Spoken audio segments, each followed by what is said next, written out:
What up guys, Hockey Rocky here and welcome back to another video, and today we are going to talk about the 2016 NHL Draft. Now it was no shock that the man from USA, Austin Matthews, went first overall to the Toronto Maple Leafs.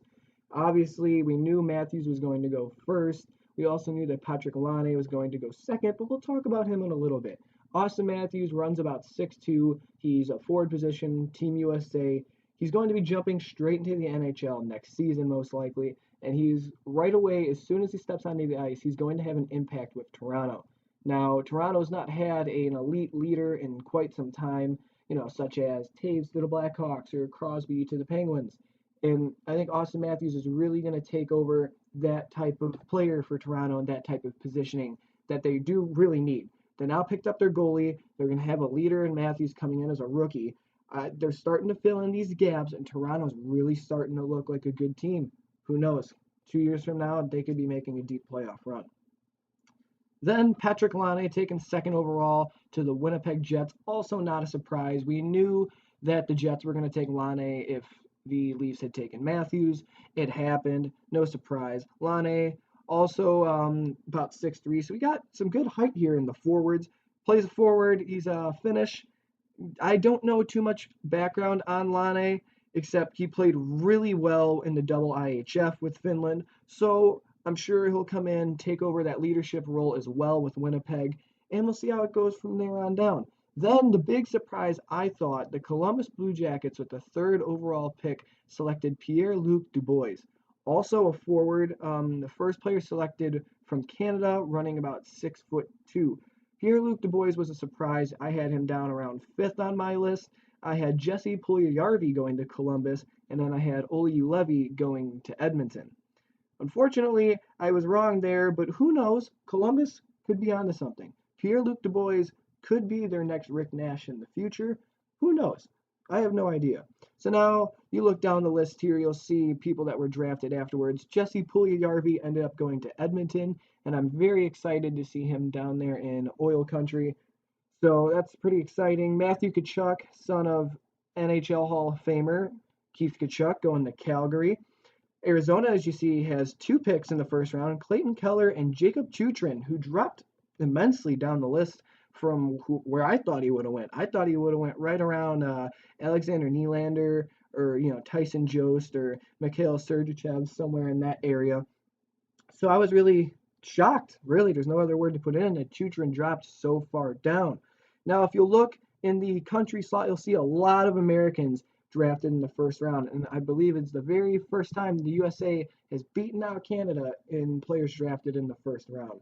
So that's pretty special for Team USA here. It really shows that their development that they've had over the past 5 to 10 years, and they're really starting to bring in great quality players. So then you'll see the rest of the 2016 NHL first round. You got Dante Fabro, Logan Stanley, Kiefer Bellows, another son of an NHL Hall of Famer, Max Jones, Tage Thompson, and taking the 30th and final pick to Anaheim, Sam Steele. So overall, the 2016 NHL Draft, I would say it was a big success for the NHL. Alright, now on to my favorite part about the video, the trades. Literally the reason why I watched the draft. So sit down, grab some sweet tea, some popcorn, maybe your favorite munchies, and let's dive right into this. The Montreal Canadiens trade forward Lars Eller to the Capitals for a second-round pick in 2017 and 2018. Overall, you get rid of a forward, then you're getting 2 second-round picks back to restock your youth development. There's really no clear winner in this trade. The St. Louis Blues trade goaltender Brian Elliott to the Calgary Flames for a 2016 second-round pick and a 2018 conditional third-round pick. Calgary wins this trade hands down. They needed a goaltender. Kind of like the Toronto situation, bring in Anderson because Jonathan Bernier is clearly not a starting goaltender. That's how this works. You're bringing in Brian Elliott to be your starting goaltender, and you put Jonas Hiller, I almost said Enroth, my apologies, into the backup spot where I believe he's going to be more comfortable into. And overall, Calgary starting to kind of shift a team together. You got your forwards with Goodrow and whatnot, your defenseman, big name Mark Giordano. Now you finally have Brian Elliott in the goal. Only thing that concerns me about Elliott is his age, but we'll see.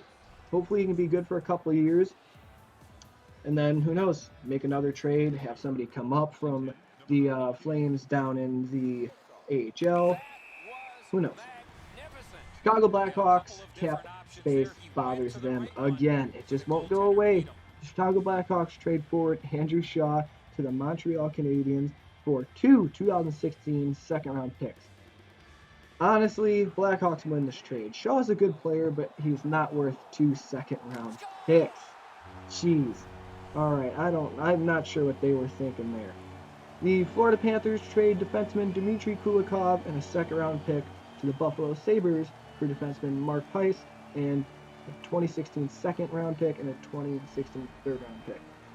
Basically, it's a swap of picks and a swap of defensemen. Dmitry Kulikov, the better defenseman in my opinion. Buffalo's going to win this trade. The Detroit Red Wings trade center Pavel Datsyuk.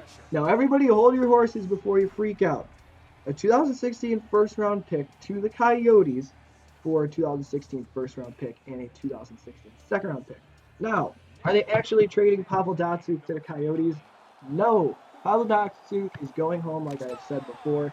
He's going to play in Russia. He's going to be there with his family. Basically, when they say they're trading Pavel Datsyuk, they're not trading him himself. They're trading his contract. So that's going to open up a lot of space for Detroit to go out, sign a big free agent or two. Because let's be honest, their key forwards, their key attackers, they really only have one left, and that's Henrik Zetterberg. And he's starting to age as much as I don't want to say it, because I'm a big fan of Henrik Zetterberg. I love the way he plays the game. And so Detroit's going to need to go out here, maybe grab in the free agency Louis Eriksson, Kyle Poso. They need to grab somebody to restock that forward positions, and I think that's the big reasoning for them getting rid of Pavel Datsyuk's contract, going to open up space. Overall, now Arizona takes the cap hit with Pavel Datsyuk's contract. Detroit wins this trade. Smart move, Detroit. Smart move. Now, Dallas Stars trade goaltender Jack Campbell to the LA Kings for defenseman Nick Ebert. Ebert was not being used by LA at all, so he's basically a nobody for them. Maybe he can develop in Dallas. Then Dallas, on the other hand, gives away Jack Campbell. Jack Campbell was drafted 2 years ago, first-round pick, and was expected to be an elite goaltender, and he never really lived up to his full potential, was the starter in the AHL for a few past years. Hopefully, with the LA Kings getting rid of Jonas Enroth, he can come in there and be a big impact in the backup position. I think Jack Campbell can possibly still reach that potential that everybody wanted him to be. Then the Pittsburgh Penguins trade forward Bo Bennett to the Devils for a 2016 third-round pick. Bennett's been lustered with injuries the whole season. Overall, I think Pittsburgh wins this trade of just getting a draft pick out of it. Anyways, if you guys enjoyed the video, please hit that thumbs up button. If you really enjoyed the video, hit that subscribe button for me. Drop a comment down below. I'd love to chat some hockey with you guys. And I will see you guys in the next video.